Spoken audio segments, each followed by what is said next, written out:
Здравствуйте, дорогие друзья!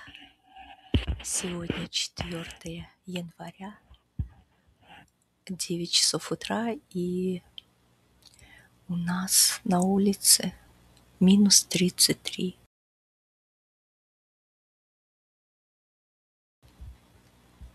Дома, как-то тепло, но по полу все равно как-то холодный ветерок несет. У нас уже такая погода с Нового года, и еще продолжится дня 4. Завтра будет самая такая сильная. Завтра до минус 37 обещают 5 января. Вот как-то так. А это я вам показываю дорогу на Мурманск.